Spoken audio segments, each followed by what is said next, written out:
Hindi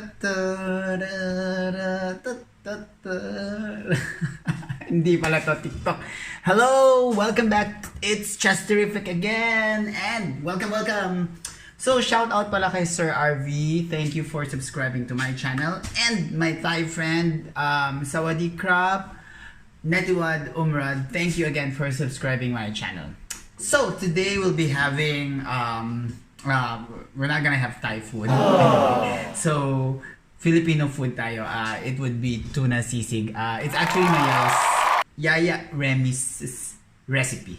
Yaya Remy, siya yung yaya ko when I was like 12, 13 or 14. Anyway, I forgot na kung how old was I back. Anyway, Yaya Remy, kung nakikinig ka or I don't know where you are, hello po.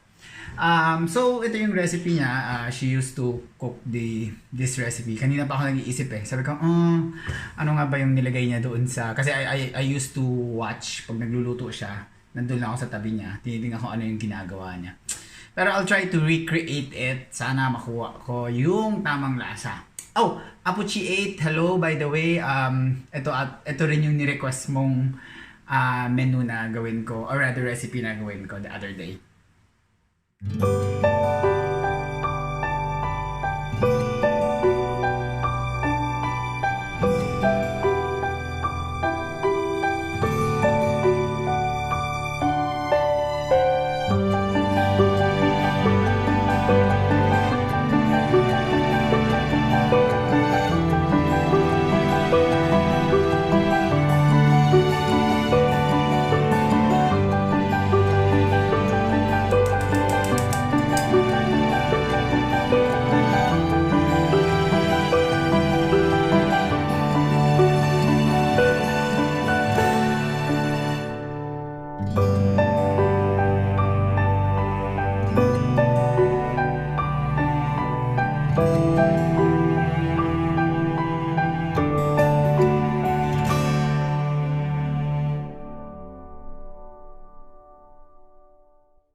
So, there you have it. Andoon yung ating bagong luto.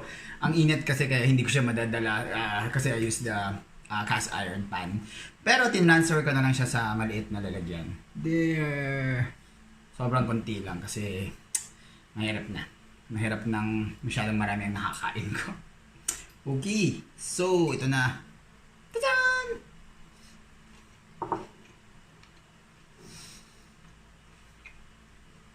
Wow, nakagat ko yung chili. Pero masarap. Ang ganda ng blending niya. Yung pagka-crunchy ng tuna. Siyempre yung onion, di rin luto. So medyo crunchy rin. Then, meron tayong anghang. May konting matamis dahil sa mayo.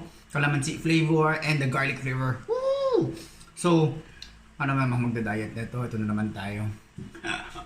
No diet. Pwede ba ito kainin na walang kanin? Pero parang mas masarap to sa mainit na kanin tatap mo. Tapos may itlog, may mix mo. Oh my God, ang sarap. If you notice pala kanina, I only put oil. Pag gusto mo mas masarap, you could put oil konti, then butter. Doon sa cast iron. Tapos lagay mo yung mixture mo, tapos lagay mo ng egg. Para mas mabango.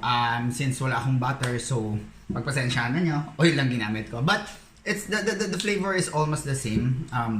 Siyempre, pag mas may butter, mas masarap lang talaga. The recipe, medyo hawig na doon sa luto ni Yaya. Yaya, if you're watching, thank you. Ay, parang nakopya ko na ata yung recipe mo. Anyway, thank you guys. And if you tried it at home, please do tag me on my Instagram. It's itschesterrific.